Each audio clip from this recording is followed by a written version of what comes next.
जय श्री कृष्णा, जय श्री राम, जय गौ माता, जय राधे श्याम। आप देख रहे हैं हमारा तुलसी तपोवन यूट्यूब चैनल और इस वीडियो में हम चर्चा कर रहे हैं कि गौ माता कैसे सभी की रक्षा करती है। इसके लिए मैं एक आपको दिव्य कथा सुनाने के लिए जा रहा हूँ। एक बार गुरुदेव मच्छंद्र नाथ जी महाराज भ्रमण करते हुए निकले थे भिक्षाटन के लिए। वो किसी दरवाजे पर पहुँचे, जाके कहा माम भिक्षाम दे।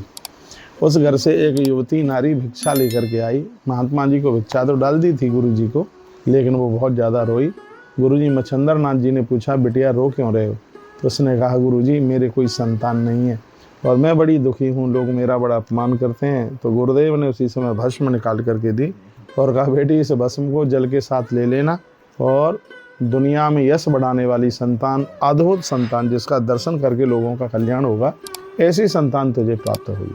ये कह करके गुरुजी मच्छंद्र नाथ चले गए और उस देवी ने उस भस्म को लिया। अपनी ननद और जेठानी को और सास को जब ये बात बताई कि एक संत आए थे, वो मुझे भस्म दे करके गए और बोल के गए इसको तू लेगी तो तेरे संतान हो जाएगी। तो सास और ननद ने बहुत डांट लगाई, इतनी डांट लगाई कि उसके हाथ से उस भस्म को छीन करके जहाँ गोबर डलता था गायों का, उस घूरे पर डाल दी उसको।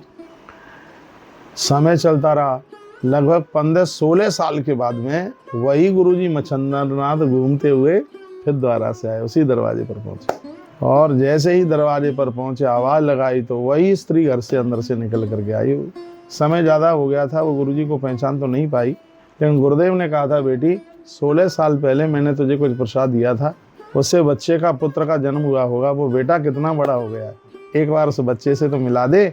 वह रो पड़ी और कहने लगी, गुरुदेव आपने तो प्रसाद मुझे दिया था, लेकिन सास ने, ननद ने, जेठानी ने बहुत भारी विरोध किया।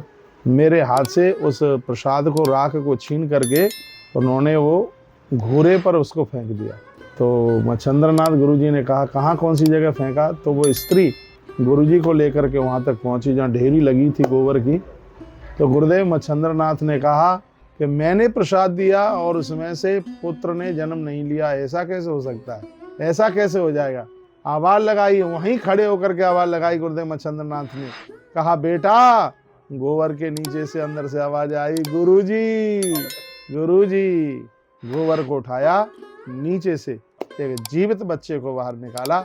बच्चे ने गुरुदेव को प्रणाम किया और उस बच्चे ने कहा, गुरुदेव मुझे अपने संग लेकर के चलो, मेरा नाम संस्कार तो करो। गुरुदेव मच्छंद्र नाथ ने क्या जवाब दिया, आंख में आंसू आ जाते हैं सुन के।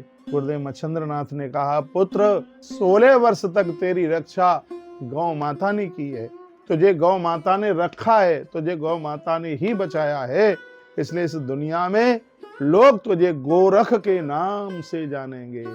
इसीलिए वो नाथों के भी नाथ हुए, साक्षात भगवान शिव ही उनके रूप में चल करके आए। बोलिए गुरु गोरखनाथ भगवान की जय हो। गुरु गोरखनाथ की प्राकट्यता गौ माता की कृपा छत्र के नीचे हुई है। गैया मैया ने उन्हें सुरक्षित रखा, इसलिए उनका नाम गोरखनाथ हुआ है।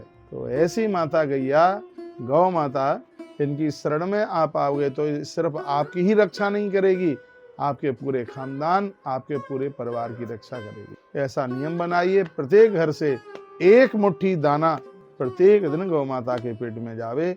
गैया मैया बच गई तो हर समस्या का समाधान हो जाएगा, ये समझ लीजिएगा। अपना कमाए हुए धन में से कुछ अंश निकालिए, गौ माता के लिए समर्पित कीजिए। आज गोपाष्टमी 2024 के समय पर ये संकल्प लीजिए कि गाय को पशु नहीं, हम गाय को मां मानेंगे, कोई भी चमड़े की चीज हम प्रयोग में नहीं लेंगे। और तीसरी बात मैं निवेदन करना चाहूँगा वो ये है कि संकल्प लीजिए कि हम जो दूध है वो गौ माता का ही पिएंगे। इसमें ही बहुत बड़ी सुरक्षा गौ माता की हो जाएगी, गैया बच जाएगी। यदि गौ माता बच गई तो याद रखना वही भविष्य लौट करके आ जाएगा जो भारत का, जो पूर्व का भविष्य रहा है। भारत को तो देवता भी प्रणाम करता, ओ अमीशाम किमकार शोभनम। देवता कहते हैं कि भारत के लोगों ने पता नहीं ऐसे कौन से पुण्य किए हैं जो यज्ञ में आहुति डाल करके देवताओं को प्रसन्न करते हैं। हम लोग बड़े भाग्यशाली हैं, भारत की धरती पर हमारा जन्म हुआ है। तो भारत की धरती पर जहाँ देवताओं की बात कही गई, गुरुओं की बात कही गई, ब्राह्मणों की बात कही गई, वहीं धेनु माता की बात कही गई है। भगवान कहते हैं मैं किसके लिए धरती पर आता हूँ? विप्रधेनु सुर संत हितलीन मनज अवतार।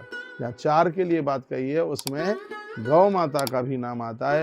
इसलिए मैं कहूँगा कि गैया मैया को, धेनु मैया को आप साधारण कोई पशु नहीं मान लीजिएगा। ये तो देवताओं की भी माँ है, खाली दुनिया की नहीं। गावो विश्वस्य मातर, वैसे कहते हैं कि विश्व की माता है गैया माता। मुझे लगता है कि ये तो संपूर्ण ब्रह्मांड की माँ है।